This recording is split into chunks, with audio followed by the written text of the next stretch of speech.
Republican victory in California's special election undercuts Trump's unfounded claims about mail-in voting. As President Donald Trump held forth in the Cabinet Room on Wednesday railing against voting by mail, the Republican candidate in a hotly contested special election in California was being declared the winner after voting was conducted almost entirely by mail. So the problem with the mail-in ballots, it's subject to tremendous corruption. Tremendous corruption, cheating, Trump told reporters. And so I'm against it. We're not going to lose elections because of that. Republican businessman Mike Garcia's victory over Democratic State Assemblywoman Christy Smith in California's 25th Congressional District race is not only a major victory for Republicans, but it also deals a blow to Trump's contention that mail-in-only elections benefit Democrats and are ripe with fraud. The special election was conducted almost entirely by mail because of the coronavirus. But even still, the Republican candidate, Garcia, a former Navy fighter pilot, defeated Smith. Garcia currently holds a 12-point margin, but an unknown number of votes are still outstanding because of ballots that may have been mailed up until Election Day. Smith conceded the race on Wednesday. But Trump continued to sow doubt about the integrity of the election, suggesting that Democrats would dump a whole pile of ballots on your desk just before the election. Experts say, contrary to Trump's claims, voter fraud is rare, including with mail-in ballots. Visit CNN's Election Center for full coverage of the 2020 race. Trump has repeatedly argued against mail-in voting, and the Republican National Committee has engaged with Democrats in legal battles across the country to push back against efforts to expand it, including opposing proposals to mail ballots to all eligible voters, as California did. Recent polling has showed most Americans support allowing everyone to vote by mail. But Republicans are more likely to disagree. Yet the California race illustrates the degree to which Trump's rhetoric on voting by mail is out of step with reality, even as his anxiety over the issue rises heading into the November general election. There are studies out there that show that mail-in balloting is a political wash, said one Republican strategist with ties to the White House. Where the president's focus should be is on same-day registration, especially changing the law during COVID, and ballot harvesting, where you have someone personally going to someone's home. I think the advantage of vote by mail goes to the campaign with the best organization. The race may ultimately demonstrate the perils for Democrats in relying entirely on mail-in ballots, a format that could exacerbate lower turnout among the party's base voters, including young people and minorities, who are already less likely to utilize mail-in ballots.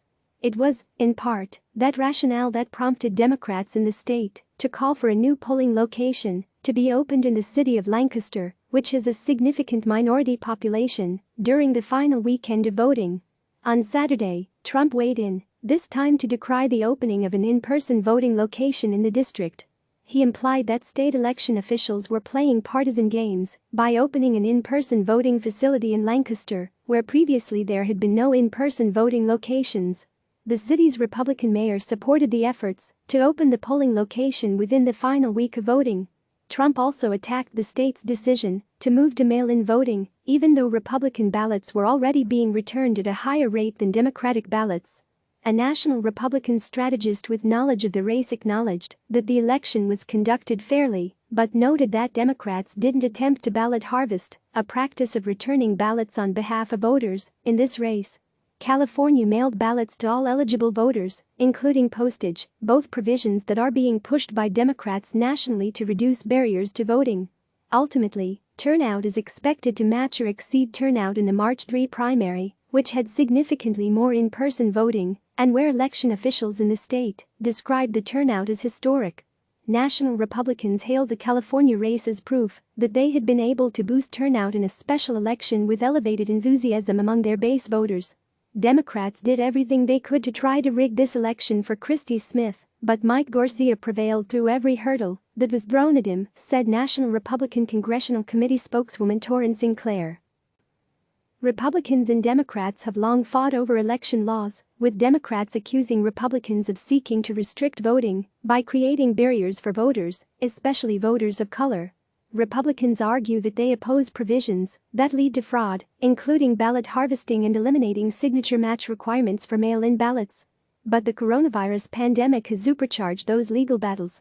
Democrats are filing lawsuits at a breakneck pace, seeking a series of revisions across the country to expand access to absentee ballots and to eliminate obstacles, including witness requirements and laws that require voters to have an excuse for obtaining absentee ballots.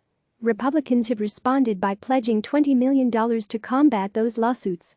And CNN has reported that Trump has taken a particular interest in these legal battles, urging his political advisors to take a more aggressive stance. At the federal level, House Democrats have proposed $3.6 billion in new funding to states to push changes to election procedures in light of the virus. That comes on top of $400 million that was allocated in previous bills to aid election officials as they adjust to the need to conduct elections during the pandemic. But the new bill also proposes a slew of major revisions to procedures for federal elections that reflect some of the most aggressive changes being pursued by Democratic-leaning organizations in more than a dozen states.